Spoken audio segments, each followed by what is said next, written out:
ሰላም ጤና ይስጥልን እጅጉን የተወደዳችሁና የተከበራችሁ የአዲስ ስፖርት ቤተሰቦቻችን እንደምን አላችሁልን? ከእናንተው ከሆነው ከአዲስ ስፖርት የዩቲዩብ ቻናላችን አዳዲስ ስፖርታዊ ጉዳዮችን ልናካፍላችሁ እነሆ በዕለተ ቅዳሜ የማለዳ የስፖርት የመረጃ ሰዓታችን ላይ ዳግም ተገናኘን። ስለምታደምጡን ቆይታችሁንም ከኛ ጋር ስለምታደርጉ እጅጉን ከልብ አድርገን እናመሰግናለን። በዛሬ ፕሮግራማችን የተለያዩ ርዕሰ ጉዳዮችን ወደ እናንተም የምናደርስ ይሆናል። ውድ ቤተሰቦቻችን ከነዚህ መካከል የሀገር ውስጥ ትናንትና የኢትዮጵያ ፕሪሚየር ሊግ ጨዋታ ተደርጓል። የሱን የጨዋታ ውጤት እንገልጽላችኋለን። ወደ ውጭ ሀገር ስፖርታዊ መረጃዎቻችን እናመራና ደግሞ ዛሬ በአውሮፓ ታላላቅ ሊጎች የሚደረጉ ጨዋታዎች አሉ። በተወዳጁ የእንግሊዝ ፕሪሚየር ሊግ ዛሬ የ36ኛ ሳምንት መርሃ ግብሮች በተለያዩ ስቴዲየሞች ይደረጋሉ። እነዚህን ጨዋታዎች እንመለከታለን። በሌሎች ሊጎችም በፍሬንች ሊግ 1፣ ጀርመን፣ ጣሊያን፣ ስፔን ላይ እንዲሁም የሚደረጉ ጨዋታዎች አሉ። የእነሱንም የጨዋታ ጥቆሞች ወደ እናንተ እናደርሳለን። የተለያዩ የዝውውር ጉዳዮች አሁንም እየወጡ ይገኛሉ። ትልልቆቹን የአውሮፓ ክለቦች የተመለከቱ የዝውውር መረጃዎችንም ወደ እናንተ እናደርሳለን። ብቻ እናንተ እስከ ፕሮግራማችን ፍጻሜ አብራችሁኝ እንድትቆዩ በአክብሮት ጋብዛለሁ። ቪዲዮአችንን ላይክ፣ ቻናላችንን ደግሞ ሰብስክራይብ እያደረጋችሁ ከኛ ጋር አብራችሁ እንድትቆዩ የአክብሮት ግብዣዬ ነው። ከመሸጋገሪያው በኋላ በቀጥታ ወደ ትንታኔ ፕሮግራማችን የምናመራ ይሆናል። ከሀገር ውስጥ ጉዳዮቻችን ነው የዛሬን ፕሮግራማችንን የምንጀምረው። ትላንትና በኢትዮጵያ ፕሪሚየር ሊግ 28ኛ ሳምንት አንድ ተስተካካይ መርሃ ግብር ተደርጓል። ባህር ዳር ከተማ ትላንትና ድል ቀንቶታል።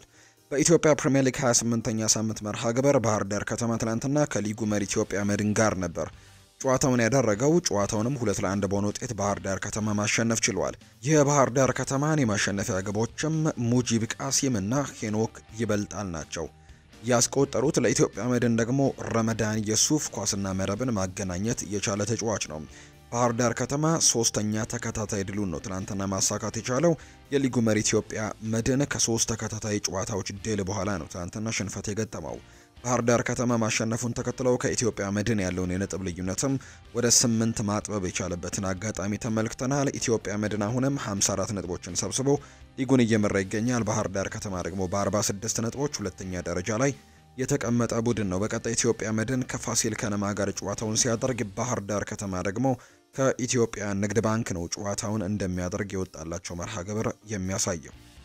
ወደ ውጭ ሀገር ስፖርታዊ መረጃዎቻችን በቀጥታ እናምራ። ትላንትና የተደረገ አንድ ጨዋታ አለ። በጣሊያን ሴሪኤ የተደረገ መርሃ ግብር ነው። በእርግጥ በሌሎች ሊጎችም ትላንትና አንዳንድ ጨዋታዎች ተደርገዋል። በጀርመንም እንዲሁ የተደረገ መርሃ ግብር እንደነበር ተመልክተናል። በጣሊያን የተደረገው ግን ሲጠበቅ የነበረ ጨዋታ ነው። ኤሲ ሚላን ትላንትና ከቦሎኛ ጋር ነው ጨዋታውን ያደረገው። እንግዲህ ቦሎኛ የአውሮፓ ቻምፒየንስ ሊግ ቦታን ይዞ ለማጠናቀቅ የሚደረገው ፉክክር ላይ እንዳለበት ይታወቃል። ከዛ በተጨማሪ ኤሲ ሚላን ዘንድሮ ጥሩ ውጤትን እያስመዘገቡ ባይሆንም ኤሲ ሚላን ደግሞ ትልቅ ቡድን ስለሆነ ጨዋታው ይጠበቅ ነበር። በዛ ላይ በደረጃ ሰንጠረዡም ተከታታይ ላይ የሚገኙ ቡድኖች ናቸው። ትላንትና የተደረገውን ጨዋታ ግን ኤሲ ሚላን በድል ነው የተወጣው።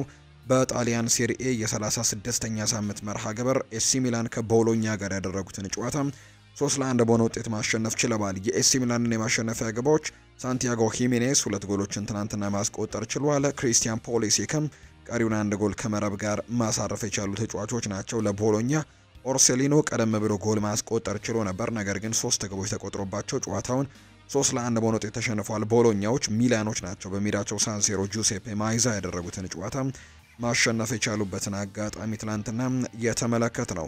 በአጠቃላይ እንግዲህ ቦሎኛ 62 ነጥቦችን በመሰብሰብ 7ኛ ደረጃ ላይ የተቀመጠ ቡድን ነው። እንዲሁ ደግሞ ኤሲ ሚላን ትላንትና ቢያሸንፍም ነጥቡን 60 ደርሶ 8ኛ ደረጃ ላይ የተቀመጠ ቡድን ሆኗል። በቀጣይ ኤሲ ሚላን ከሮማ ጋር ጨዋታውን ያደርጋል። ቦሎኛ ደግሞ ከፊዮረንቲና ጋር ነው መርሃ ግብሩን የሚያደርገው።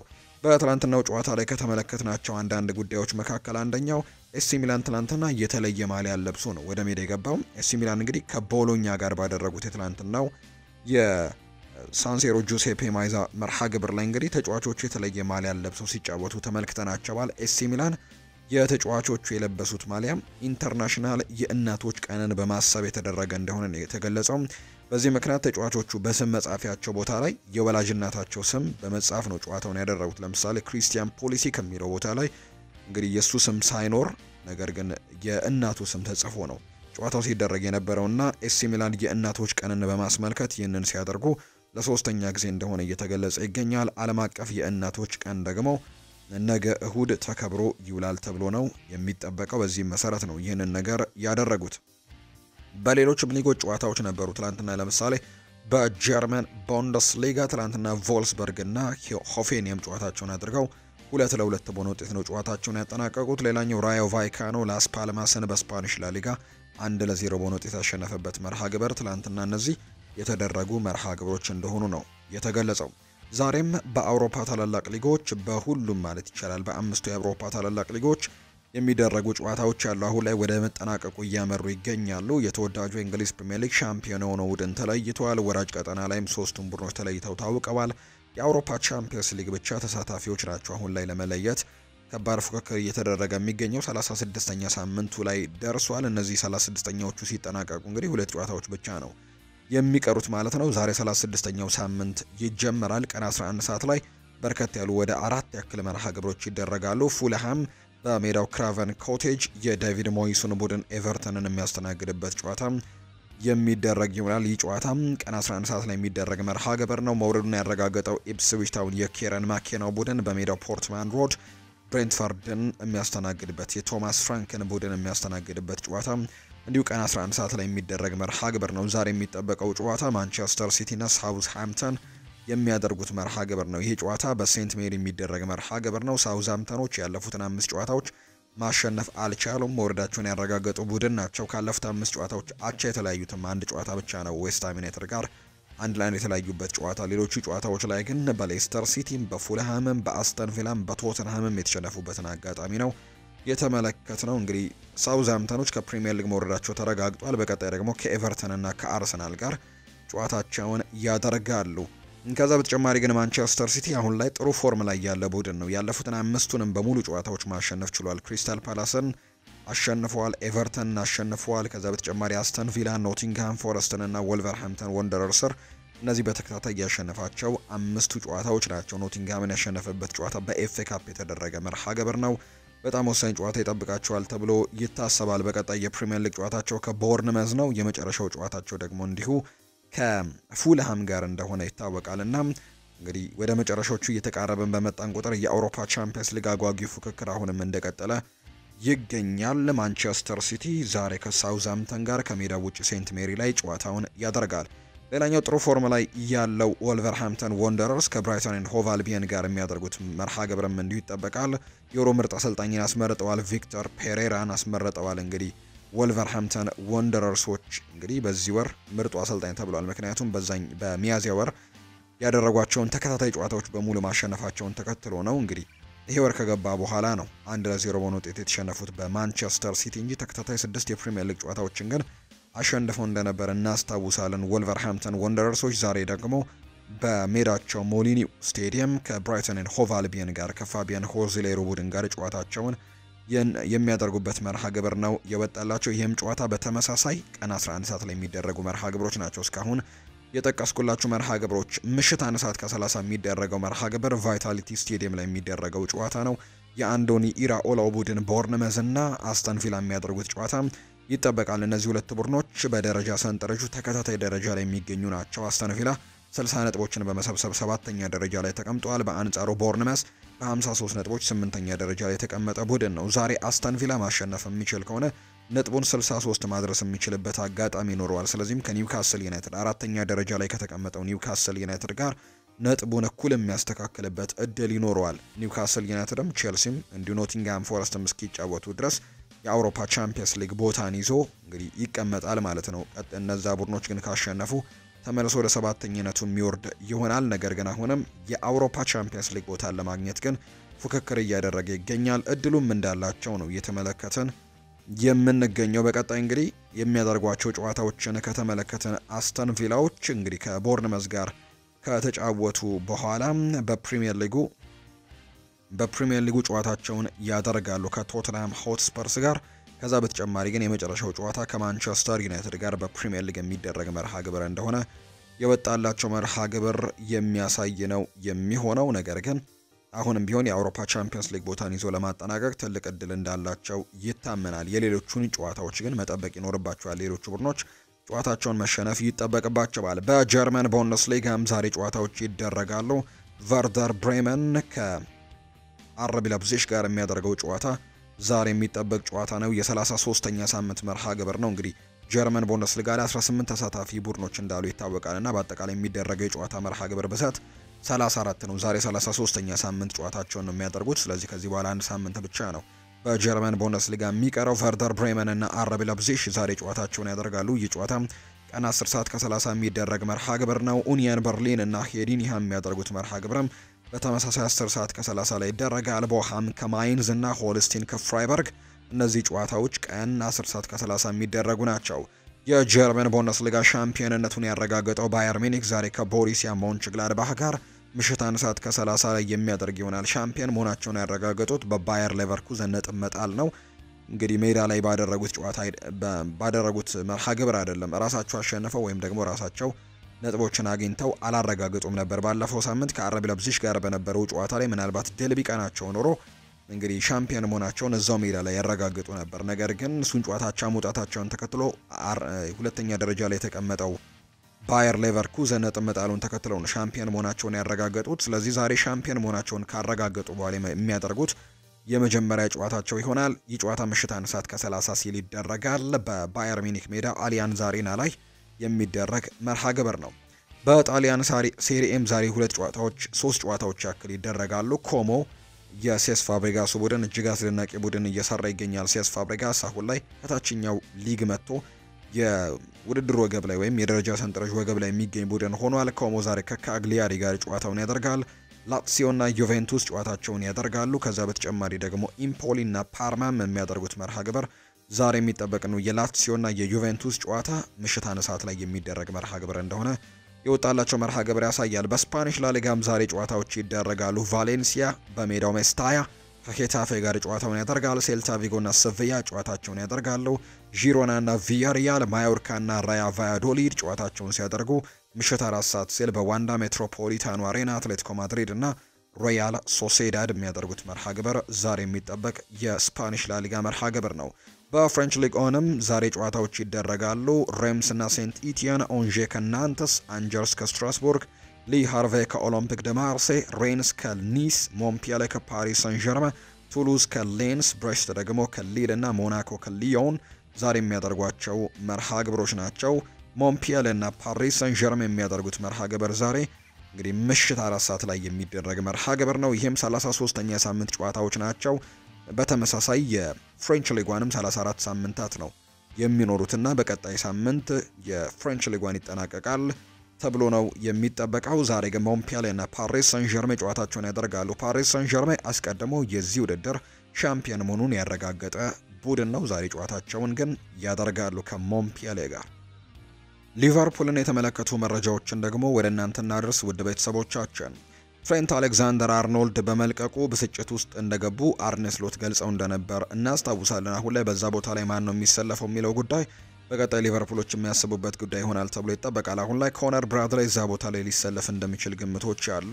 አርኖልድ በመልቀቁ እንግዲህ ከመወሰኑ ሊቨርፑል ውስጥ እንግዲህ እንዳለ ሁሉም ሰው እኔም ጭምር በጣም ተበሳጭተናል ብለዋል አሰልጣኝ አርኔ ስሎት። ቅር የተሰኘሁት ምርጥ ሰው ክለቡን ስለሚለቅ ብቻ ሳይሆን ምርጡ የመስመር ተጫዋቻችን ክለቡን ስለሚለቅ ጭምር ነው ብለዋል። አርኔ ስሎት እንግዲህ ትሬንት አሌክዛንደር አርኖልድን እንደሚናፍቁት ጭምር ነው የገለጹት። አንድ ጥሩ ተጫዋች ለቆ ሲሄድ ሌላ ጥሩ ተጫዋች ይመጣል ብዬም አምናለሁ ሲሉ ተናግረዋል።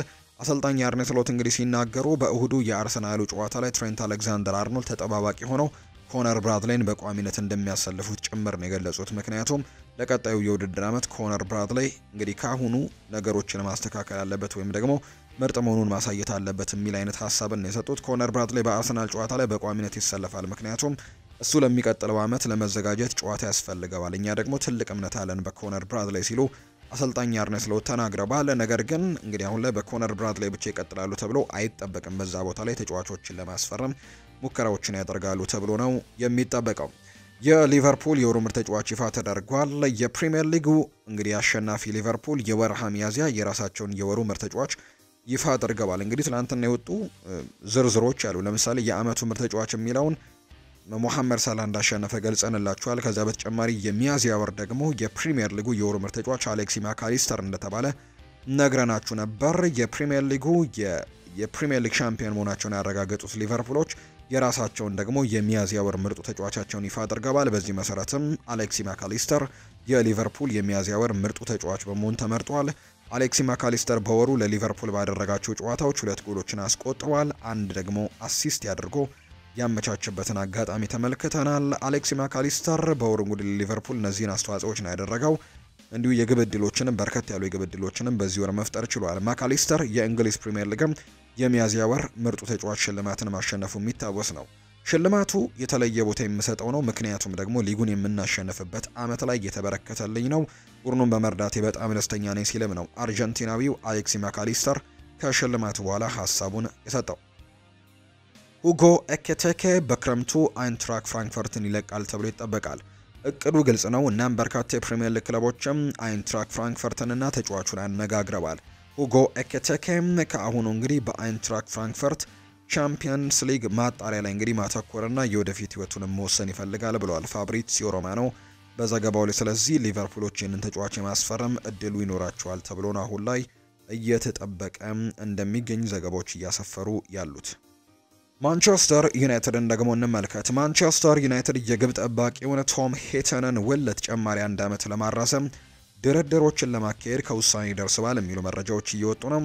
የአሰልጣኝ ስታፍ አባላት ክለቡ በዚህ ውሳኔ ላይ እንዲደርስም ከፍተኛ ጫና አሳድረዋል ተብሎ ይጠበቃል። የአሰልጣኝ ስታፍ አባላቱ ቶም ሂተን ወጣት ተጫዋቾችን የሚረዳበት መንገድን አስደስቷቸዋል ተብሏል። ፋብሪዚዮ ሮማኖ ነው መረጃውን ያጋራው። ማንቸስተር ዩናይትድ በዚህ ሳምንት ነገ እሁድ ከዌስትሃም ዩናይትድ ጋር ጨዋታቸውን እንደሚያደርጉ ይታወቃልና ከዚህ ጨዋታ ጋር አያይዘው ደግሞ አሰልጣኝ ሩበን አሞሪም የተለያዩ ሀሳቦችን ለጋዜጠኞች አጋርተዋል። ፖርቱጋላዊው አሰልጣኝ የማንቸስተር ዩናይትድ ሲኒየር ተጫዋቾች በቅድመ ውድድር ዘመን ላይ እንግዲህ ከቡድኑ ጋር አብረው ወደ ኤዥያ እንደሚያመሩ ነው የገለጹት። ከእያንዳንዱ ይህንን ክለብ መርዳት አለብን፣ ምክንያቱም ከዚህ ጉዞ ክለቡ የተወሰነ ገቢ ያገኛል ብለዋል። እናም በመላው ዓለም ካሉ ደጋፊዎቻችን ጋር የመገናኘት እድሉም ይኖረናል፣ ይህም ደግሞ ለእኛ ጠቃሚ ነገር ነው ብለዋል። ስለዚህ ሙሉ ቡድናችንን ይዘን እንቀርባለን፣ ወጣቶችን ጨምረን በጉዟችን ወቅትም ቤተሰባዊነትን ለማጠናከርም እንሞክራለን ብለዋል። በተጨማሪም ሲኒየር ተጫዋቾቻችን በፕሪሚየር ሊጉ የሚጫወቱ ይሆናል፣ ምክንያቱም አንዳንድ ጊዜ ጨዋታ ማድረግ በራሱ ጥቅም አለው ሲልም ነው የተናገረው። ይልቁንም ለጉዳት ተጋላጭ የሆኑ ተጫዋቾችን በፕሪሚየር ሊጉ እንዲሳተፉ የሚፈቅ አይሆንም ብለዋል አሁን ላይ በሚደረጉ ጨዋታዎች ላይ፣ ምክንያቱም የዩሮፓ ሊጉ የዋንጫ ፉክክር ላይ እነዚህን ተጫዋቾች ማግኘት ስለሚፈልግ በፕሪሚየር ሊጉም ጭምር ተፎካካሪ መሆን እንፈልጋለን። ብሩኖ ምንም አይነት የጉዳት ስጋት የለበትም፣ በተቃራኒው ደግሞ ሃሪ ማጓየር ይኸው ነገር ስጋት አለበት ሲልም ነው የተናገረውና በቀጣይ የሊግ ጨዋታዎች ላይ የቡድን ምርጫ ወቅት ጥያቄዎችን የምንከተል ይሆናል ሲልም ነው የተናገረው። በብሬንትፈርዱ ጨዋታ ወቅት ስህተቶችን ሰርተናል የሚል እምነት አለኝ። ለዚህ ደግሞ አንደኛው ምክንያት ተጫዋቾቹ ሙሉ በሙሉ ሲያስቡ የነበሩት ስለ ዩሮፓ ሊግ ምሽት ነበር ሲሉም ነው የተናገሩት። ሆኖም ግን ማንቸስተር ዩናይትድ መሆናችንን ደግሞ መዘንጋት የለብንም፣ ሁሉንም ጨዋታዎች ለማሸነፍ መጫወት ይኖርብናል ብሏል። የምንችለውን ሁሉ ለማድረግ እየሞከርን ነው፣ ነገር ግን አሁንም ከዚህ የተሻለ ማድረግ እንደምንችል አውቃለሁ። ለሚቀርቡብን ትችቶች ምንም ምላሽ አልሰጥም፣ ምክንያቱም የሚገባን ነው። ትችቶች በዚህ ሰዓት መቀበል ነው ያለብን፣ ምክንያቱም ትችት የሚያቀርቡት እነ ሮይ ኪን ከመሳሰሉ ሰዎች እግር ኳስን በትልቅ ደረጃ የተጫወቱና የሚያውቁ ሰዎች ናቸው። ለኔ ሳይሆን ለክለቡ የተሻለ ነው ብዬ የማስበውን ነገር ሁሉ የማደርግ ወደ ኋላም የማልል ሰው ነኝ። የፍጻሜውን ጨዋታ የማሸነፍ ትልቅ ኃላፊነት አለብንም ሲል ጭምር እንዲሁ አሰልጣኝ ሩበን አሞሪም ሀሳቡን ሰጥቷል።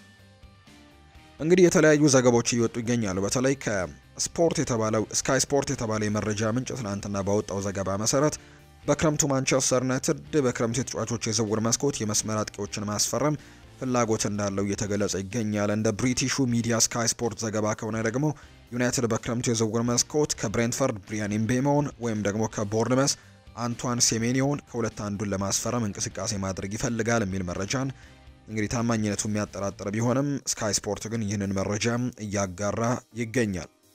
ባርሴሎናዎች አሁንም ራሽፈርድ ላይ እምነት አላቸው ተብሏል። በክረምቱ የተጫዋቾች የዝውውር መስኮት ማንቸስተር ዩናይትድ ጋር መለየቱ የማይቀረው ማርከስ ራሽፎርድ አሁንም ብዙ ቦታዎች ላይ መፍትሄዎች ይሆናል የሚል ሀሳብ እንዳለ ነው እየተገለጸ የሚገኘው። የካታላኑ ክለብ ባርሴሎናም አሁንም ራሽፈርድን ማስፈረም የሚፈልግ ሌላኛው ቡድን እንደሆነ ነው ፋብሪዚዮ ሮማኖ ያረጋገጠው። በተጫዋችነት ዘመኔ በአንድ የፍጻሜ ጨዋታ ተሸንፌያለሁ እና በፍጻሜ ጨዋታዎች ላይ ጥሩ ታሪክ የለኝም። ሆኖም ግን ይህንን ታሪክ የምቀይር ይሆናል ሲል አሰልጣኝ ሩበን አሞሪም እንዲሁ ተናግረዋል። በተጫዋችነት ዘመናቸው አንድ የፍጻሜ ጨዋታን አድርገው መሸነፋቸውን የገለጹት ነገር ግን አሁን ላይ በአሰልጣኝነት በፍጻሜው ጨዋታ ላይ እንደማሸነፍ ግን እርግጠኛ ነኝ ሲል ሀሳቡን ሰጥቷል። የማንቸስተር ዩናይትዱ ግብ ጠባቂ አንድሬ ኦናና 350,000 ፓውንድ የሚያወጣው የላምበርጊኒ ዩሩስ መኪናውን ለጓደኛው ሰጥቶ ጓደኛውም ህጋዊ ኢንሹራንስ ሳይዝ መኪናውን ከመንዳቱ ምክንያት መኪናው ተወርሷል የሚሉ መረጃዎች እየወጡ ይገኛሉ። አንድሬ ኦናና ከሜዳው ውጭም እንግዲህ እየተቸገረ ይገኛል ተብሏል። በእንግሊዝ ህግ መሰረት እያንዳንዱ አሽከርካሪ መኪና ሲነዳ የራሱን ኢንሹራንስ ይዞ መንቀሳቀስ አለበት። የኦናና መኪናም ያለ ኢንሹራንስ በመንቀሳቀሱ ነው በፖሊስ ተወርሷል የተባለው። ኦናና የመኪናው ባለቤትነትና ኢንሹራንስ እንዳለው ለማረጋገጥ 14 ቀናት ያለው ሲሆን ይህንን ማድረግ ካልቻለ ግን መኪናው ሊወረስበት ይችላል የሚል መረጃን ዘሰን ፉትቦል ይዞ ወጥቷል። እንግዲህ ከሜዳ ውጭም አንድሬ ኦናና እየተቸገረ ነው። አንቶኒ ማቆየት እጅግ በጣም የተወሳሰበ ነገር ሆኖብናል። የውሰት ውሉን ለማራዘም ከማንቸስተር ዩናይትድ ጋርም እንወያያለን ሲል የሪያል ቤቲሱ ፕሬዝዳንት አንኬል ሃሮ ሀሳባቸውን ሰጥተዋል። አርሰናልን የተመለከቱ መረጃዎችን እናንሳ። አርሰናል የዊሊያም ሳሊባን ውል ለማራዘም ንግግር ጀምሯል። የሰሜን ለንደኑ ክለብ አርሰናል የዊሊያም ሳሊባን ኮንትራት ለማራዘም አዲስ ንግግር መጀመሩን ነው ዘ አትሌቲክ ይፋ ያደረገው። አርሰናል እስካሁን ለተጫዋቹ አዲስ ኮንትራት እንዳላቀረበ ሲገለጽ፣ በቀጣይ የክለቡ ስፖርቲንግ ዳይሬክተር አንድሪያ ቤርታ ሂደቱን እንደሚመሩት ነው የተነገረው። ፈረንሳዊው ተከላካይ ዊሊያም ሳሊባ በአርሰናል ቤት ደስተኛ ቢሆንም ጥሩ ኮንትራት ግን እንደሚቀርብለት ይፈልጋል ነው የተባለው። ዊሊያም ሳሊባ አርሰናልን የሚለቅ ከሆነ መዳረሻው ሊሆን የሚችለው ሪያል ማድሪድ መሆኑን ነው ዘገባዎች እያሰፈሩ የሚገኙት። በተለይ አርሰናሎችም ከአሁኑ ኮንትራት ድርድሮችን ለማድረግ ፍላጎት ያላቸው የሪያል ማድሪድ የዝውውር እንቅስቃሴን ፖሊሲ ስላላመኑት ወይ እንደሆነ ነው እየተገለጸ የሚገኘው። ተጫዋቹን በጥብቅ እንደሚፈልጉት ይታወቃል። ምናልባት ደግሞ ተጫዋቹ ኮንትራት የማይፈርምላቸው ከሆነ ከዚህ ጊዜ በኋላ እንግዲህ ኮንትራት ድርድሮችን ሲያደርጉ ተጫዋቹን በነፃ ሊያስፈርመው እንደሚችልና የሪያል ማድሪድ ፖሊሲ በትሬንት አሌክዛንደር አርኖልድ በኬሊያን ምባፔ ላይ እንደተመለከቱና ከዛም እንደተማሩ አርሰናሎች ይነገራል። ስለዚህ ቀደም ብሎ ኮንትራቱ ረዘም ያሉ ጊዜያቶች ባሉበት ሰዓት የዊሊያም ሳሊባን ኮንትራት ከወዲሁ ማራዘም ፍላጎት አላቸው። የማይራዘም ከሆነ ግን ሊሸጡትም ጭምር እንደሚችሉ ነው መረጃዎች እያሳዩ የሚገኙትና ተጫዋቹን በነፃ ማጣት በጭራሽ እንደማይፈልጉ ነው የተገለጸው። ሚኬል አርቴታ በቀጣይ የውድድር ዘመን አርሰናል ዋንጫዎችን ለማንሳት ምን ማድረግ እንዳለበት ለቀረበለት ጥያቄ ለመሻሻል ምን ማድረግ እንዳለብን በግልጽ እንወያያለን። በመጀመሪያ ደረጃ ለመሻሻል በእጃችን ያለውና በያዝነው ቡድን ምን ማድረግ እንደምንችልና በመቀጠልም ቡድኑ በአሰልጣኝ ስታፉ በተጫዋቾች ደረጃ በዲፓርትመንትና በጥራትም ደረጃ ቢሆን የተሻለ ሁኔታ ማየት አለብን። የውድድር ዘመኑ የሚወሰነው በብዙ ተጫዋቾች ላይ ነው፣ በሚሆነው ነገር ላይ ነው ሲሉም ሀሳባቸውን ሰጥተዋል። አሁን ላይ እንግዲህ ቁጥር 1 ኢላማችን አጥቂ ነው ሲልም ጭምር ነው ሚኬል አርቴታ በዝውውር መስኮቱ ላይ አጥቂ ለማስፈረም በትልቁ እንደሚንቀሳቀሱ ጭምር ሀሳባቸውን እየሰጡ የሚገኙት። የኒውካስል ዩናይትድ አጥቂ አሌክዛንደር ኢሳክ ደግሞ አሁንም የአርሰናል ዋነኛው ኢላማ ሆኖ እንደቀጠለ ነው የሚገኘው። በእርግጥ ሌሎች አማራጮችም እንዳሏቸው ይታወቃል። አሌክዛንደር ኢሳክ ምናልባት የመገኘት ፕሮባቢሊቲው በጣም ጠባብ እንደሆነ በርካቶች ያነሳሉ። ስለዚህም አርሰናሎች ዋነኛ ትኩረታቸው እሱ ቢሆንም ነገር ግን ሌሎች ተጫዋቾች ላይም በትኩረት ይንቀሳቀሳሉ ተብሎ ነው የሚጠበቀው። አርሰናሎች እንግዲህ አሌክዛንደር ኢሳክን ማስፈረም ይፈልጋሉ። የኒውካስል ዩናይትድ አጥቂ አሌክዛንደር ኢሳክ በክረምቱ የዝውውር መስኮት አርሰናልን ለመቀላቀልም ክፍት ነው የሚል መረጃን ደግሞ ትናንትና ቢቢሲ ስፖርት ያወጣው መረጃ ያሳያል። ኢያን ራይት በዚህ ሲዝን ዋንጫ ባለማንሳታችን ተጫዋቾችም ወይም ደግሞ አርቴታ ሳይሆን ባለሀብቶቻችንን መውቀስ አለብን ሲል ነው ኢያን ራይት የተናገረው። ዘንድሮ ያለምንም ዋንጫ እንድናጠናቅቅ የሆነበት ተጠያቂ ሊሆን የሚችለው ተጫዋቾች ወይም ደግሞ አሰልጣኙ ሊሆን አይገባም። ምክንያቱም እነሱ የቻሉትን ያክል ሁሉ አድርገዋል፣ የአቅማቸውን ሳይሰስቱ ሰጥተዋል። ነገር ግን ወደ ተቀያሪ ወንበር ተመልከቱ። የትኛው ተጫዋች ነው ተቀይሮ ገብቶ ጨዋታ ሊቀየር የሚችለውና ውጤት አስጠብቆ የሚወጣው? በጥር ተጫዋቾች የዝውውር መስኮት ተነጋግሮና አሳምኖ የተሻሉ ተጫዋቾችን ወደ ኤምሬትስ ማምጣት የሚችል ስፖርቲንግ ዳይሬክተር አለመኖሩ ዋጋ አስከፍሎናል ሲልም ጭምር ነው እንዲሁ የተናገረው ኢያን ራይት። አርሰናሎች አሁን ላይ ማርቲን ዙቤሜንዲን የክረምቱ የዝውውር መስኮት የመጀመሪያ ፈራሚያቸው እንዲሆኑ እየሰሩ ይገኛሉ። የ26 ዓመቱ ተጫዋች በዝውውሩ እንግዲህ በቀጣዩ ወር ወይም ደግሞ በጁን መጀመሪያ ላይ መጨረስ እንደሚፈልጉም ጭምር የተነገረው። አርሰናል በመርህ ደረጃ የሪያል ሶሴዳዱን አማካይ ማርቲን ዙቤሜንዲን ለማስፈረምም ከስምምነት መድረሳቸው ጭምር እየተገለጸ ነው የሚገኘው። ለሊቨርፑል የክብር አቀባበር እናደርጋለን ብሏል አርቴታ ነው ይህንን ሀሳብ የሰጠው። የሰሜን ለንደኑ ክለብ አርሰናል በቀጣይ የሊግ መርሃ ግብር የሊጉ አሸናፊ ሊቨርፑል የክብር አቀባበል እንደሚያደርጉለት ይፋ አድርገዋል። የአርሰናል ዋና አሰልጣኝ ሚኬል አርቴታ ቡድናቸው ለሊቨርፑል አቀባበል እንደሚያደርግ በትናንትናው ዕለት ነው ያረጋገጡት። ባለፈው ሳምንት የምዕራብ ለንደኑ ክለብ ቼልሲ በተመሳሳይ ለሊቨርፑል የክብር አቀባበል ማድረጉ አይዘነጋም። ሊቨርፑል ዋንጫ ማሸነፉን ተከትሎ ከአርሰናል በተጨማሪ በብራይተን እና ክሪስታል ፓላስም የክብር አቀባበል ይደረግለታል ተብሎ ነው የሚጠበቀው። አርቴታ ሀሳባቸውን ሰጥተዋል። የአርሰናል ዋና አሰልጣኝ ሚኬል አርቴታ ቡድናቸው በአውሮፓ ቻምፒየንስ ሊግ ምርጡ ቡድን እንደነበር በድጋሚ ገልጸዋል። ያለ ጥርጥር እኛ በዚህ ዓመት የአውሮፓ ቻምፒየንስ ሊግ ምርጡ ቡድን ነበርን ሲሉ አሰልጣኝ ሚኬል አርቴታ ተናግረዋል። ጨዋታዎችንና ቁጥሮችን መመልከት ይቻላል፣ ግልጽ ነው ሲሉ ሚኬል አርቴታ ጨምረው ተናግረዋል። ከቻምፒየንስ ሊግ ስንብት በኋላ መልበሻ ቤት ውስጥ ሲያለቅሱ የነበሩ ተጫዋቾች እንዴት ናቸው ተብሎ የጠየቁት አርቴታ አሁን ላይ ተረጋግተዋል ብለዋል። ከጨዋታው በኋላ ተጫዋቾች አዝነው ሲያለቅሱ እንደነበር ያረጋገጡት አሰልጣኙ ነገሮች በቶሎ ተረጋግተዋል፣ በጣም ስሜታዊ ቅጽበትም ነበር ሲሉ ጭምር ነው እንዲሁ የተናገሩትና በአውሮፓ ቻምፒየንስ ሊግ ግን ምርጡ ቡድን እንደነበሩ ጭምር በድጋሚ ሀሳባቸውን ሰጥተዋል። ከቻምፒየንስ ሊግ ስንብት በኋላም እንግዲህ የነበሩ ጉዳዮችንም በስፋት እንዲሁ ሲገልጹ እንደነበር ነው ትላንትና በፕሬስ ኮንፈረንሳቸው ላይ እየተመለከት ነው። ሌላኛው ነገር ደግሞ ስለ ፓሪስ ሰን ዠርሜኑ ጨዋታ አንስተዋል። የፓሪስ ሰን ዠርሜኑ ጨዋታ ወደ ኋላ ተመልሼ አይቼዋለሁ። ሁለቱንም እንግዲህ ጨዋታዎች ተመልክቻቸዋለሁ እና ሁሉንም ቁጥራዊ መረጃዎችን አይቻለሁ። በግማሽ ፍጻሜው ምርጥ የጎል ልዩነት ነበረን። ይህ ደግሞ በጣም ግልጽ ነበር። ነገር ግን ይህንን ስለማሸነፍ እድል ሳይሆን ነገሮች እንዴት እንደሆኑ ማድረግና መቆጣጠር ነው ሲልም ሚኬል አርቴታ ተናግሯል። ሮብ ምሽት በአርሰናል አሰልጣኝነት ህይወቴ በጣም አሳዛኝ እንዲሁም ደግሞ የሚያኮራ ጊዜያቶች ውስጥም አንዱ ነበር ሲልም ነው የተናገረው። እኛ ዋንጫ ለማንሳት የሚያስፈልጉን ቁጥሮች ነበሩ፣ ነገር ግን የበለጠ እድለኛ መሆን ነበረብን። በተጨማሪም ነገሮች ከኛ ጋር መሆን ነበረባቸው፣ ያ ነገር ደግሞ አልተከሰተም ሲል ነው ሚኬል አርቴታ የተናገረው።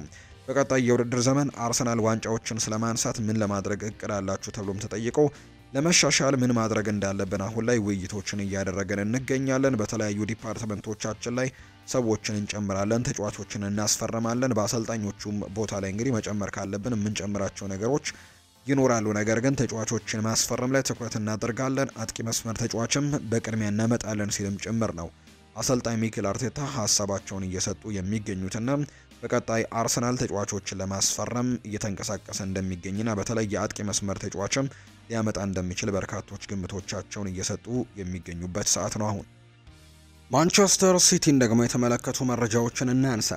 ቻምፒየንስ ሊግ ተሳትፎ ቦታ በእጃችን ነው ብለዋል ፔፕ ጓርዲዮላ። የማንቸስተር ሲቲ ዋና አሰልጣኝ ፔፕ ጓርዲዮላ በአውሮፓ ቻምፒየንስ ሊግ ተሳትፎ ቦታ በእጃችን ይገኛል ሲሉ ገልጸዋል። 3 ጨዋታዎችን ካሸነፈን ወደ ቻምፒየንስ ሊግ ውድድር እናመራለን፣ ሁሉም በእጃችን ነው ሲሉ ፔፕ ጓርዲዮላ ተናግረዋል። ኤርሊንግ ሃላንድ ለጨዋታ ዝግጁ መሆኑን ያረጋገጡት አሰልጣኝ ፔፕ ጓርዲዮላ ዛሬ በቋሚነት መጀመር አለመጀመሩን ግን እንወስናለን ሲሉ ነው የተናገሩት። ቶተንሃም እና ኒውካስል ዩናይትድ የጃክ ግሪሊሽ ፈላጊ ናቸው ተብሏል። በተጨማሪም የሳዑዲ ክለቦችም ጃክ ግሪሊሽ ላይ ፍላጎት እንዳላቸው እየተገለጸ ነው። እንዲሁ ደግሞ የቀድሞ ክለቡ አስተን ቪላም ይህንን ተጫዋች ለመመለስ ፍላጎት አላቸው የሚሉ መረጃዎች እየወጡ ይገኛሉ። ጃክ ግሪሊሽ ግን በክረምቱ ከማንቸስተር ሲቲ ጋር የመለየት እድሉ በጣም ሰፊ እንደሆነ ነው አሁን ላይ እየተገለጸ የሚገኘው። በማንቸስተር ሲቲ በዚህ የክረምት የተጫዋቾች የዝውውር መስኮት በርከት ያሉ ጊዜያት ስሙን እንሰማዋለን ተብሎ የሚጠበቀው ፍሎሪያን ቨርትስ ነው። አሁንም እንግዲህ ኬቨን ደብሮይና ከክለቡ እንደሚለቅ ከተረጋገጠ በኋላ ይሄ ተጫዋች አሁንም በተደጋጋሚ ስሙ ከማንቸስተር ሲቲ ጋር እየተያዘ ነው። የኬቨን ደብሮይናን በታ ለመተካትም ትልቁ እጩ እንደሆነ ይገለጻል። ፍሎሪያን ቨርትስ ከባየር ሌቨርኩዘን ጋር ያለው የውል ማራዘሚያ የቀድሞ እንግዲህ የተጠናቀቀ ጉዳይ ቢሆንም የጉዳዩ እጣ ፈንታ ግን በፍሎሪያን ቨርትስ እጅ ላይ ነው ተብሏል። ማንቸስተር ሲቲ ዴብሮይናን ለመተካት የመጀመሪያ ምርጫው አድርገው የሚመለከቱት ይህንን ተጫዋች ነው። እናም ከባየር ሌቨርኩሰን አስተዳደር ጋርም ጥሩ ግንኙነት እንዳላቸው ጭምር ነው ማንቸስተር ሲቲዎች የሚነገረው። ነገር ግን ተጫዋቹ ነው ውሳኔው የሚሰጠው ብሏል ፋብሪዚዮ ሮማኖ። ፍሎሪያን ቨርትስ እና ሞርጋን ጊብስ ዋይት ናቸው አሁን ላይ በማንቸስተር ሲቲ በክረምት የተጫዋቾች የዝውውር መስኮት በአማካይ ቦታ ላይ አማራጭ ዝርዝር ውስጥ ያሉት። ማንቸስተር ሲቲ ከጊብስ ዋይት ወኪሎች ጋርም በውስጥ እንግዲህ ንግግሮችን አድርገው ነበር። ነገር ግን ቅድሚያ የሚሰጡት ግን ለፍሎሪያን ቨርትስ ነው። እንግዲህ ፍሎሪያን ቨርትስን ማስፈረም ካልቻሉ እንዲሁ ደግሞ ሌላኛውን ተጫዋችም እንዲሁ ሞርጋን ጊብስ ዋይትንም እንዲሁ ካልተመለከቱትና ካላስፈረሙትም እሱንም ፊል ፎደንን በኦማር ማርሙሽ ወይም ደግሞ ከኦስካር ቦብ ጋር በማጣመር የአጥቂ አማካይ ሆኖ ሊያገለግሉ ይችላሉ የሚሉ መረጃዎችን ነው ከማንቸስተር ሲቲ በኩል መረጃዎችን እየሰማን የምንገኘው። ሪያል ማድሪድን ደግሞ እንመልከት። አርዳ ጉሌር በአሰልጣኝ ሻቪ አሎንዞ ተደናቂው ተጫዋች ነው። ስፔናዊው አሰልጣኝ ሻቪ አሎንዞ ከሪያል ማድሪድ ተጫዋች የአርዳ ጉሌር ትልቅ አድናቂ መሆናቸው ይነገራል። ቱርካዊው ወጣት አማካይ አርዳ ጉሌር በቀጣይ በአሰልጣኝ ሻቪ አሎንዞ ቡድን ውስጥም ትልቅ ሚና ይኖረዋል ተብሎ የሚጠበቅ ተጫዋች ሆኗል። አሰልጣኝ ሻቪ አሎንዞ በሪያል ማድሪድ ቤት የ3-4-3 ያጫወት ሲስተምን ይከተላሉ ተብሎ ነው የሚታሰበውና አሰልጣኝ ሻቪ አሎንዞ በትናንትናው ዕለት ከባየር ሌቨርኩሰን እንደሚለቁ ይፋ ማድረጋቸው ይታወሳል። በኋላ ላይ በስፋት እናነሳዋለን። አሰልጣኙ በቀጣይ ሪያል ማድሪድን በመረከብም የዓለም ክለቦች ዋንጫ ውድድር ቡድኑን ይመሩታል ተብሎ ነው እየተጠበቀም የሚገኘው። ሻቪ አሎንዞ ትናንትና በነበረው ፕሬስ ኮንፈረንስ ላይ ከሌቨርኩዘን እንደሚለቁ ይፋ አድርገዋል።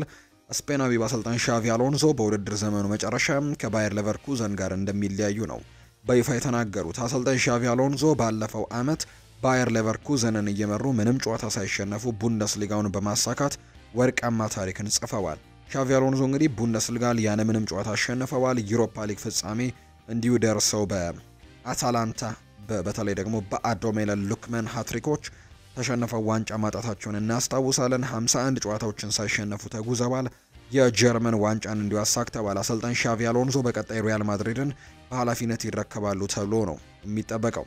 እንግዲህ ከሻቪ አሎንዞ ወደ ሪያል ማድሪድ መምጣት ጋር ተያይዞ ደግሞ ካርሎ አንቸሎቲ የሚል ደግሞ ጥያቄዎች እንዲሁ ይነሳሉ። የብራዚል ብሔራዊ ቡድን አሰልጣኝ ይሆናሉ ተብሎ ይጠበቃል። አሁን ላይ የብራዚል ብሔራዊ ቡድን አሰልጣኝ ካርሎ አንቸሎቲን በኃላፊነት ለመሾም ከስምምነት መድረሳቸውን የተነገረው የሀገሪቱ እግር ኳስ ፌዴሬሽን በሚቀጥለው ሳምንት መጨረሻ ካርሎ አንቸሎቲን የብሔራዊ ቡድኑ አሰልጣኝ አድርጎ መሾሙን ይፋ ያደርጋል ተብሎ ይጠበቃል። አሰልጣኝ ካርሎ አንቸሎቲ በቀጣይ ሰኔ ወር የብራዚል ብሔራዊ ቡድን የሚያደርጋቸውን ጨዋታዎችም ይመራሉ ተብሎ ነው የሚጠበቀው። ብራዚል በቀጣይ ሰኔ ወር ከኢኳዶር እና ከፓራጓይ ጋር ወሳኝ የዓለም ዋንጫ ማጣሪያ ጨዋታዎችን ታደርጋለችና አንቸሎቲ ደግሞ ይህንን ብሔራዊ ቡድን በቀጣይ ይመሩታል።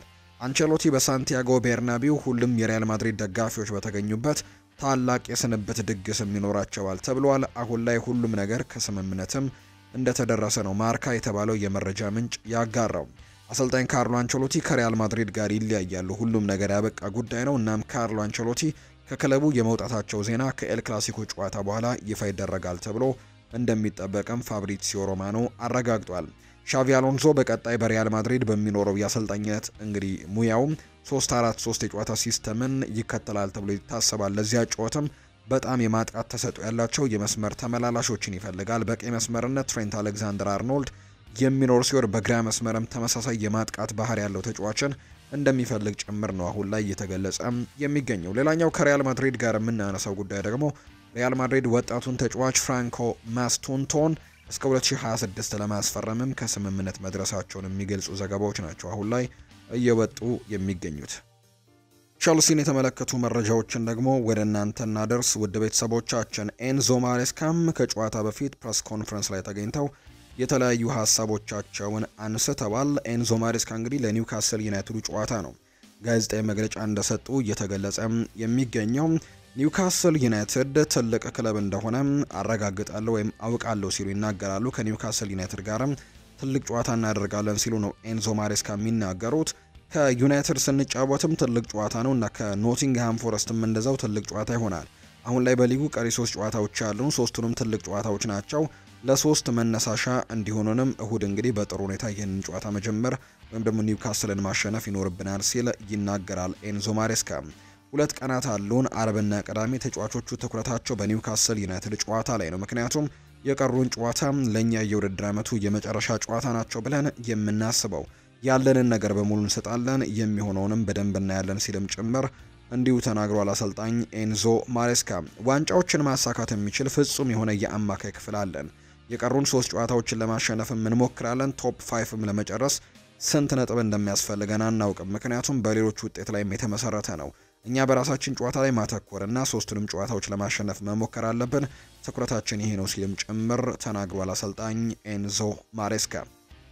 እስካሁን ድረስ ዴን ሃውችሰንን ለማስፈረም ቸልሲ፣ አርሰናልና ሊቨርፑል በትልቁ ፉክክር እያደረጉ እንደሚገኙ የሚያሳዩ ዘገባዎች በተደጋጋሚ እየወጡ ይገኛሉ። ይህ የቦርንማዝ የተከላካይ ስፍራ ተጫዋች በተለያዩ የአውሮፓ ታላላቅ ክለቦች እየተፈለገ ይገኛል። ሪያል ማድሪድ እዚህ ተጫዋች ላይ ፍላጎቶች እንዳሉት በተደጋጋሚ ሲነገር እንደነበር እናስታውሳለን። አሁን ላይ ግን ቅርብ እንደሆኑ እየተገለጹ የሚገኙት የእንግሊዞቹ 3 ቡድኖች ቸልሲ፣ ሊቨርፑል እና አርሰናል እንደሆኑ ግን እየተገለጹ ይገኛል። በስካይ ስፖርት ዘገባ መሰረት ቼልሲ የ17 ዓመቱን የባርሴሎና ታዳጊ የሆነው ዡዋን ሄርናንዴዝ ቶሬስን እየተመለከቱት ነው። እናም በዚህ ክረምትም ኮንትራቱ ላይ ያለው የሽያጭ 5 ሚሊዮን ፓውንድ ውልንም ተጠቅመው ለማስፈረም እያሰቡ እንደሚገኙ ጭምር መረጃዎቹ አሳይተዋል። ኤዲ ሃው ይናገራል። ከኒውካስል ዩናይትድ ጋር ቼልሲ ጨዋታ እንዳለ ይታወቃልና የኒውካስል አሰልጣኝ ነው ስለ ቼልሲ ሀሳቡን የሰጠው። በዚህ ሲዝን 2 ጊዜ ቼልሲን ገጥመነዋል። ስለዚህ እንግዲህ ጥረታቸውንና ያላቸውን ነገር በሙሉ እናውቃለን። በስታንፈርድ ብሪጅ ያደረግነው ጨዋታ በዚህ ውድድር ዓመት ካደረግነው ከባድ ጨዋታዎች መካከል አንዱ ነበር ሲልም ጭምር እንዲሁ ተናግሯል። ኤዲ ሃው ሴስ ፋብሪጋስ የወሩ ምርጥ አሰልጣኝ ተብሎ ተሸልሟል። የጣሊያን ሴሪኤ የ2024-25 የውድድር ዘመን የወርሃ ሚያዝያ የወሩ ምርጥ አሰልጣኝ ይፋ ተደርጓል። በዚህ መሰረትም የኮሞ ዋና አሰልጣኝ የሆነው ሴስ ፋብሪጋስ የሴሪኤው የወሩ ምርጥ አሰልጣኝ በመባል መመረጥ ችሏል። አሰልጣኝ ሴስ ፋብሪጋስ በወሩ ኮሞን እየመራ ያደረጋቸውን 4 የሊግ ጨዋታዎችም በአሸናፊነት ማጠናቀቅ እንደቻለ ይታወቃል። ኮሞ በሊጉ 45 ነጥቦችን በመሰብሰብ 10ኛ ደረጃ ላይም የተቀመጠ ቡድን እንደሆነ ተመልክተነዋል። ኮሞ በሊጉ 45 ነጥቦችን ነው መሰብሰብ እንዲሁ የቻለው። ፓሪስ ሰን ዠርሜን የክለቡን ሰራተኞች ይዞ ይጓዛል ተብሎ ይጠበቃል። የፈረንሳዩ ክለብ ፓሪስ ሰን ዠርሜን በቻምፒየንስ ሊግ ፍጻሜ ጨዋታ ወቅት የክለቡን ሰራተኞች ወደ ሚዩኒክ እንዲያቀኑ መፍቀዱ ነው እየተገለጸ ያለው። የክለቡ ፕሬዝዳንት ናስር አልካላይፊ በፍጻሜው ጨዋታ ወቅት የክለቡ ሰራተኞች ሚዩኒክ ሄደው እንዲታደሙ ትኬቶችንም እንደገዙ ጭምር ነው እየተገለጸ የሚገኘው። ማበረከታቸውንም እየተነገረ ይገኛል። ይህንን ተከትሎ 600 የክለቡ ሰራተኞች ወደ ጀርመን ሚዩኒክ በማቅናት ጨዋታውን እንደሚታደሙ ነው የተነገረው። በተጨማሪም ቡድኑ የሚገኘውን ጉርሻ ለሰራተኞችም እንደሚሰጥ ፕሬዝዳንቱ ማሳወቃቸው ተዘግቧል። ፓሪስ ሰን ዠርሜን የፍጻሜውን ጨዋታ ቅዳሜ ግንቦት 23 ቀን 2017 ዓ.ም በሚዩኒክ አሊያንዝ አሬና ስቴዲየም ላይ ከኢንተር ሚላን ጋር እንደሚያደርግ የሚታወቅ ነው። ዌስትሃም ዩናይትድ ከበርካታ ተጫዋቾቹ ጋር ይለያያል። ዌስትሃም ዩናይትድ በአመቱ መጨረሻ ከበርካታ ተጫዋቾቹ ጋር እንደሚለያይ ነው ይፋ የሆነው። ዌስትሃም ዩናይትድ ይፋ ባደረገው መረጃ መሰረት የአሮን ክሬስዌል፣ የሉካስ ፋቢያንስኪ፣ ቭላዲሚር ኩፋል እና ዳኒ ኢንግስ ኮንትራትም እንደሚያራዝም ነው እየተገለጸ የሚገኘው። ይህንን ተከትሎ ሁሉም ተጫዋቾች በዚህ ክረምት ውላቸው ሲጠናቀቅም ክለቡን በነፃ የሚለቁ ይሆናል ተብሎ ይጠበቃል። የሴቶች የዓለም ዋንጫ ተሳታፊ ቁጥር ሊጨመር ነው። ፊፋ የሴቶች የዓለም ዋንጫ ውድድር ተሳታፊ ሀገራትን ቁጥር ከ32 ወደ 48 ከፍ ለማድረግ ማሰቡ እየተነገረ ይገኛል። ፊፋ እንግዲህ የሴቶች የዓለም ዋንጫ ውድድር ተሳታፊ ሀገራትን ቁጥር ነው የሚጨምረው። አሜሪካ ከምታዘጋጀው የ2031 የሴቶች የዓለም ዋንጫ ውድድር ጀምሮ የተሳታፊ ሀገራትን ቁጥር እንደሚጨምር ይፋ ሆኗል። ውድድሩ በቀጣይ በብራዚል በሚካሄደው የ2027 ሴቶች ዓለም ዋንጫ ውድድር በነበረበት በ32 ሀገራት መካከል የሚቀጥል ይሆናል። ፊፋ በትላንትናው ዕለት በነበረው ስብሰባ የቀረበውን እቅድ ከማጽደጉም በላይ ሲገለጽም በቀጣይ እቅዱንም ለመተግበር ድምጽ እንደሚሰጥበት ጭምር ነው አሁን ላይ እየተነገረ እንደሚገኝ መረጃዎች እያሳዩ የሚገኙት። ኒውካስል ዩናይትድ 40 ሚሊዮን ፓውንድ የተለጠፈበትን ተከላካይ ለማስፈረም እየሰሩ ነው። ኒውካስል ዩናይትድ በፕሮጀክታቸው ውስጥ ራሳቸውን ወደ ላቀ ደረጃ ለማሸጋገር በዚህ ክረምት በርካታ ትልልቅ ፈራሚዎችን ለማድረግ ይፈልጋሉ። በክረምት ተጫዋቾችን ማምጣት ከሚፈልጉባቸው ቦታዎች መካከል አንደኛው ደግሞ የመሃል ተከላካይ ነው። ፋቢያን ሻየር እና ዳን በርን ሁለቱም አርጅተዋል። ስቴቨን ቦትማን ግን ከጉዳት ጋር እየታገለ ነው። እናም ደግሞ በዚህ ምክንያትም የካራባው ካፕ አሸናፊዎቹ ለኤዲሃው ሌላ የተከላካይ አማራጭን ማምጣት ቅድሚያ የሚሰጡት ጉዳይ ነው። በቅርብ ወራት ውስጥም በርካታ ተጫዋቾች ከኒውካስል ዩናይትድ ጋር ሲያዝ ቆይተዋል። የቦርንመዙ ዴን ሃውችሰን ከሚፈለጉ ተጫዋቾች መካከል አንደኛው እንደሆነም ተዘግቧል። ማርክ ጌሄ ከባለፈው ክረምት በኋላ ዓላማ ሆኖ ይቀጥላል። በዚህ ደረጃ ግን ቀዳሚው ኢላማቸው እየሆነ ያለው የባየር ሚኒኩ ኮከብ ነው። ኪም ሚንጃይ ከባለፈው ወር ጀምሮ እንግዲህ ኒውካስል ዩናይትዶች ኢላማ መሆኑ ተነግሯል። አሁን ላይ በጉዳዩ ላይ ተጨማሪ እድገቶችን አሉ። ኒውካስል ዩናይትድ ኪም ሚንጃይን ከባየር ሚዩኒክ ለማስፈረምም እየሰራ ነው። ፉትቦል ኢንሳይደር ላይ እንደተዘገበው ከሆነ ኒውካስል ዩናይትድ ኪም ሚንጃይን በዚህ ክረምትም ለማስፈረም እየሰሩ ነው። የቻምፒየንስ ሊግ ቦታን ካገኙ የደቡብ ኮሪያውን ተከላካይ ፊርማ ለማግኘትም ይሞክራሉ። ባየር ሚኒክ ክረምት ላይ እንግዲህ ከጥቅም ውጪ የሆኑትን ተጫዋቾች ለመሸጥ ይፈልጋሉ። ከነዚህም መካከል አንደኛው ኪም ሚንጃይ ነው። እንደ ዘገባው ከሆነ የተከላካዩ 40 ሚሊዮን ፓውንድ ይፈልጋሉ። ተጫዋቹ እንግዲህ ኒውካስልን በክረምቱ ለመቀላቀልም በቁም ነገር የሚያስብበት ይሆናል። ተጫዋቹ በቅርብ ዓመታት ውስጥም በናፖሊን እና ደግሞ በባየር ሚኒክም ድንቅ ብቃቱን አሳይቷል። ተጫዋቹን ወደ ሴንት ጄምስስ ፓርክ ለማምጣትም ትልቅ ስራ ሊጠበቅባቸው ይችላል። ነገር ግን ስምምነቱ የኤዲ ሃውን ቡድን በፕሪሚየር ሊግ ውስጥም ተፎካካሪ ለማድረግ ወሳኝ ይሆናል ተብሎ እንደሚጠበቅ ነው አሁን ላይ እየተገለጸ እንደሚገኝ መረጃዎች እያሳዩ የሚገኙት። ቶተንሃሞች ለአጥቂ ችግሮቻቸው አስደናቂ ወጪ ቆጣቢ መፍትሄን አግኝተዋል። ቶተንሃም ሆትስፐርስ የኤቨርተኑን አጥቂ ዶሚኒክ ካልቨርት-ሉዊንን በውድድር ዓመቱ መጨረሻ በነፃ ዝውውር ለማስፈረምም ፍላጎት አላቸው። የ28 ዓመቱ አጥቂ በክረምቱ ነፃ ወኪል ይሆናል። ከፌጂያስ የወጣ ዘገባ ቶተንሃሞች ሊያስፈርሙት እንደሚፈልጉም ነው የገለጹት። ቶተንሃም ሌላ አጥቂ እንደሚያስፈልገው ከማንም የተሰወረ አይደለም። እናም ዶሚኒክ ካልቨርት-ሉዊን ለነሱ ምርጥ ግዥም ሊሆን ይችላል። ሉዊን ወደ ቶተንሃም ከሄደ የጎል ማስቆጠር ሸክሙንም ከዶሚኒክ ሶላንኬ ጋር ሊጋራ ይችላል። ካልቨርት-ሉዊን በፕሪሚየር ሊጉም የተረጋገጠ ተጫዋች ነው። ሶላንኬ በዚህ ውድድር ዘመን ያስቆጠረው 8 ጎሎችን ብቻ ነው። ቶተንሃሞች ዋንጫዎችን ማሸነፍ ከፈለጉ ብዙ አማራጮችን ይፈልጋሉ። የጥራት ደረጃቸውን የጠበቁ ተጫዋቾችን በነፃ ዝውውር የማስፈረሙም ትልቅ ለውጥን ሊያመጣላቸው ይችላል ተብሎ ይታሰባል። ቶተንሃም በመጨረሻው እንግዲህ ለሶስተኛው ክፍል ላይም የበለጠ ለውጥን ይፈልጋሉ። የ28 ዓመቱ ተጫዋች ለቶተንሃም በጣም ጠቃሚ ፊርማ ሊሆን ይችላል ተብሎ ይታሰባል። ተጫዋቹ ከኒውካስል ዩናይትድ ጋርም ተያይዞ ይህ በእንዲህ እንዳለ በማንቸስተር ዩናይትድ እየታሰቡ ካሉት አማራጮች መካከልም አንደኛው ነው። የ28 ዓመቱ እንግሊዛዊ ኢንተርናሽናል ጎል ከማስቆጠር ችሎታው በተጨማሪ በቶተንሃም አጥቂ ላይም የአካል ብቃትና የአየር ላይ ብቃትንም ይጨምራል። በተጫዋቹ ቅርበት ጊዜያት እንግዲህ ወዲህ በሊጉ ነገሮች ቀላል አልነበሩም። እናም ወደ ጥሩ ብቃቱ ለመመለስም ተስፋ ያደርጋል። እንደ ቶተንሃም ያለ ትልቅ ክለብ መቀላቀል ለሱ ተስማሚ ሊሆን ይችላል። እንደ ጄምስ ማዲሰን፣ ዲያን ኩሊሴቭስኪ ያሉ የፈጠራ ችሎታ ያላቸው ተጫዋቾችን በመያዛቸው ከተጫዋቹ ምርጡን ለማግኘትም ያስችላቸዋል። አጥቂው ከዚህ ቀደም በቀድሞ የኤቨርተን አሰልጣኝ ካርሎ አንቸሎቲ አስደናቂ የሚል ስያሜ ተሰጥቶት ነበር። ዶሚኒክ ካልቨርት-ሉዊን ለቶተንሃም ለመጫወትም በቂ እንደሆነ ምንም ጥርጥር የለውም። ቅርጹንና በራስ የመተማመን ስሜቱን ለመመለስም የተወሰነ ጊዜ ሊፈልግ ይችል ይሆናል ተብሎ ነው አሁን ላይ እየተጠበቀ የሚገኘው። የተወደዳችሁና የተከበራችሁ ቤተሰቦቻችን ለዛሬ ያዝንላችሁ አዳዲስ ስፖርታዊ መረጃዎቻችን እነዚህን ይመስላሉ። ስላደመጣችሁን ቆይታችሁንም ከኛ ጋር ስላደረጋችሁ እጅጉን ከልብ አድርገን እናመሰግናለን። ቪዲዮአችንን ላይክ፣ ቻናላችንንም ሰብስክራይብ እያደረጋችሁ ከኛ ጋር የነበራችሁ በሙሉ ላቅ ያለ ምስጋናችንን ለእናንተ ማቅረብ እንወዳለን። ፏርባሩ ፕሮግራሙን እየመራው ከእናንተ ጋር ቆይታን አድርጌያለሁ። በቀጣይ ፕሮግራሞቻችን ሌሎች ርዕሰ ጉዳዮችን ይዘን ዳግም ተመልሰን የምንገናኝ ይሆናል። መልካም ጊዜ መልካም ቀን እንዲሆንላችሁም ጭምር ነው በአክብሮት የምንመኘው። መልካም ጊዜ እንዲሆንላችሁ በአክብሮት ተመኘው።